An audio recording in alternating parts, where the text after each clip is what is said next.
जब एक प्रेम कहानी अधूरी रह जाए और उसका अंत एक छोटी सी मक्खी से हो, तो क्या वो अंत होता है या सिर्फ शुरुआत? जी हाँ दोस्तों, हम बात कर रहे हैं उस फिल्म की जिसने भारतीय सिनेमा में क्रिएटिविटी के मायने ही बदल दिए थे।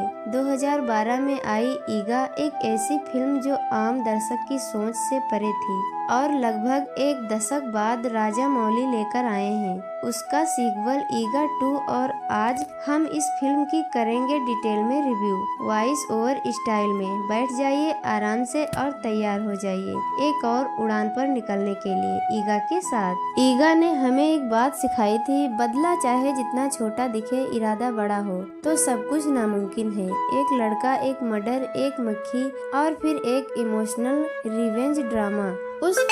उस फिल्म ने न केवल बॉक्स ऑफिस तोड़ा बल्कि लाखों दिल भी जीत लिए। राजामौली का विजन, वीएफएक्स का जादू और इमोशंस की गहराई, सब कुछ परफेक्ट है। और अब ईगा 2 शुरू होती है वहीं से जहां पिछली फिल्म खत्म हुई थी। पर इस बार कहानी में नया मोड़ है, नई दुनिया है और दुश्मन पहले से ज्यादा खतरनाक। ईगा यानी नानी की आत्मा इस बार फिर एक मक्खी के रूप में जन्म लेती है। ईगा यानी नानी की आत्मा इस बार फिर एक मक्खी के रूप में जन्म लेती है, लेकिन अब वो सिर्फ बदले के लिए नहीं बल्कि कुछ बड़ा करने के लिए वापस आई है। समंथा का किरदार एक वैज्ञानिक है जो कीटों पर रिसर्च कर रही है।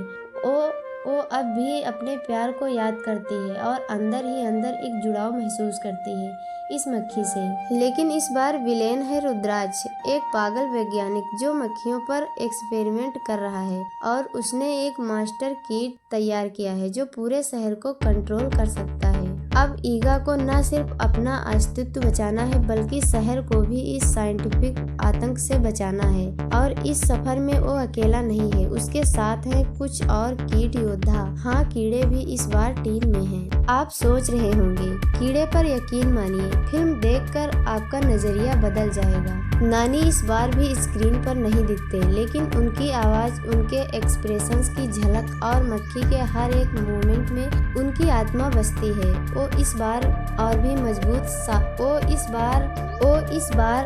मजबूत, समझदार और साहसी है। समंथा का किरदार इस बार पहले से ज्यादा मैच्योर है। वो अब सिर्फ एक प्रेमिका नहीं बल्कि एक साइंटिस्ट, एक मेंटर और एक सच्ची साथी है। और रुद्राक्ष यानी नया विलेन, वह न सिर्फ पागल है बल्कि उसका दिमाग इंसानी नहीं लगता।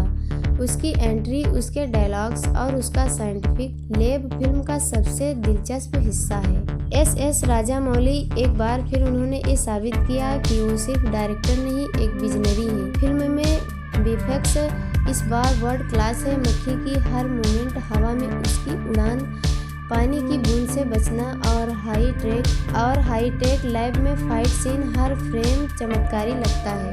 कैमरा मूवमेंट, सिनेमेटोग्राफी और कलर टोन, सब कुछ इतना डिटेल और बारीक है कि लगता है जैसे हम एक एनिमेटेड जादुई दुनिया में हैं।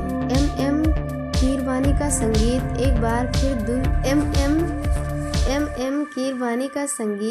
एक बार फिर दिल छू जाता है। फिल्म का टाइटल ट्रैक उड़ चला। कीरवानी का संगीत एक बार फिर दिल छू जाता है। फिल्म का टाइटल ट्रैक उड़ चल ईगा सुनते ही रोंगटे खड़े हो जाते हैं। और जो इमोशनल सीन्स है वहाँ बैकग्राउंड म्यूजिक ऐसा है जैसे आपकी आत्मा बोलने लगी हो। साउंड डिजाइन इस फिल्म की रीढ़ है। मक्खी की भनभनाहट, उसकी सांसें, हवा की आवाज, सब कुछ आपको कहानी का हिस्सा बना देता है। फिल्म में कई ऐसे सीन हैं जो सीटी बजाने लायक हैं। एक सीन है जहां ईगा ड्रोन से लड़ती है, पूरा थिएटर तालियों से गूंज उठता है। एक और सीन है जहां रुद्राक्ष की लैब में मक्खी खुद को क्लोन कर लेती है। जी हाँ, एक साथ 10 मक्खियां और सबका एक ही मिशन। और क्लाइमैक्स एक्शन, इमोशन और विजुअल स्पेक्टिकल का ऐसा संगम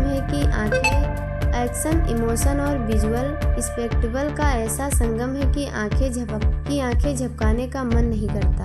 ईगा 2 सिर्फ एक बदले की कहानी नहीं, ये आत्मबल, विश्वास और जज्बे की कहानी है। ये दिखाती है कि साइज मायने नहीं रखता, भावना और इरादा हो तो एक छोटी सी मक्खी भी एक आर्मी से लड़ सकती है। फिल्म के कई संवाद दिल को छू जाते हैं, जैसे जब इंसान हार मानता है तब उसकी आत्मा उड़ जाती है और जब मक्खी हार नहीं मानती तो इतिहास बनता है। तो क्या ईगा 2 पहली फिल्म से बेहतर है?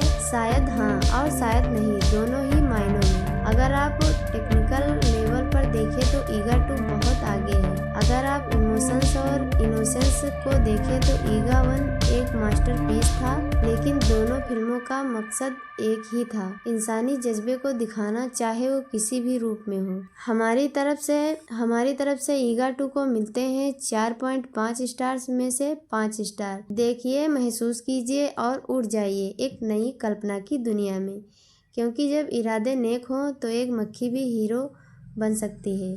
अगर आपको ये रिव्यू पसंद आया हो तो इसे शेयर करें और हमें बताएं कि आपकी सबसे पसंदीदा सीन कौन सी है। और हाँ, मक्खी को देखकर डरिए नहीं, क्या पता वो भी एक हीरो हो।